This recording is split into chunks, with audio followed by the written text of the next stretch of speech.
Hello everyone, welcome back.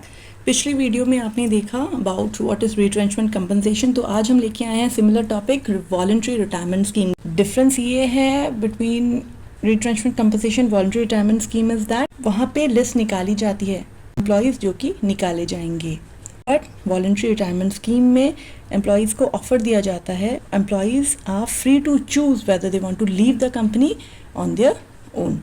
Voluntary retirement scheme में employees के साथ एग्रीमेंट होता है कंपनी का, mutual agreement, where the company asked the employees before the mandatory retirement age they are free to choose whether they want to leave the company on their own before the usual time of living the company.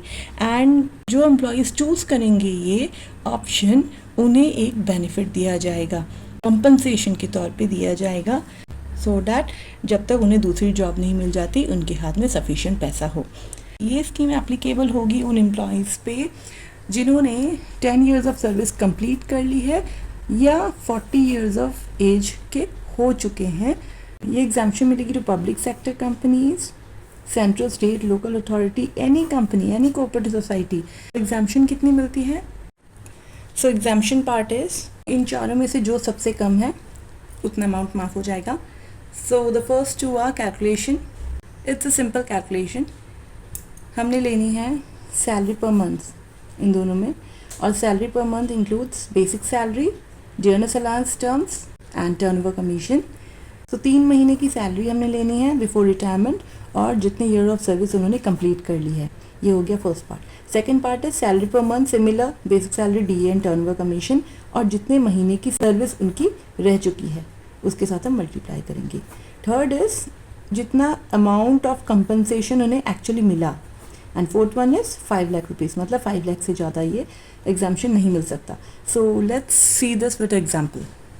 Mr. Ravi is employed in a public company and opted for voluntary retirement. He received a lump sum of 6 lakh as VRS compensation. The normal retirement age in the company is 60 years, and Mr. Ravi's age at the time of retirement was 45 years, and he had completed 20 years of continuous service. His monthly salary at the time of retirement was basic pay 12,000, dearness allowance 4,000, commission on turnover नहीं दिया गया। So determine whether the VRS compensation exempt or taxable. So इसमें दिया गया है 60 years की mandatory retirement as है, उसमें से मिस्टर रवि के 45 years हो चुके हैं और ये स्कीम है applicable for more than 40 years, और उन्होंने कितने ईयर ऑफ सर्विस कर ली है? 20 years of service. VRS scheme को ऑप्ट किया, उन्हें पैसे मिले हैं 6 लाख रुपए। सो कितना अमाउंट एग्जाम्प्ट है, कितना अमाउंट टैक्सेबल है? So let's solve it.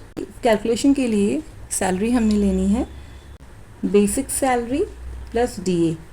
Basic salary दी गई है 12,000 और 4,000 DA, ये मिला के हो गया 16,000 रुपया पर मंथ। एक्चुअल अमाउंट कितना मिला? 6 लाख, मैक्सिमम 5 लाख, और पहली है 3 महीने की सैलरी 16,000 इंटू 3, और कितने ईयर्स कंप्लीट कर लिए उन्होंने सर्विस के? 20 साल, सो इंटू 20, ये हमारा निकला 960।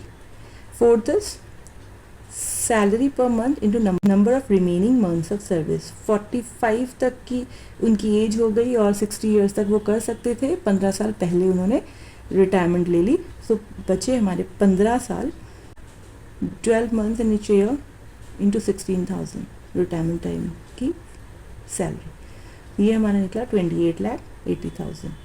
सो सबसे लीस्ट है 5 लाख, एक्चुअल मिला 6 लाख, तो 6 लाख में से 5 लाख माफ हुआ, 1 लाख रुपया टैक्सेबल हो गया। So I hope you understood it.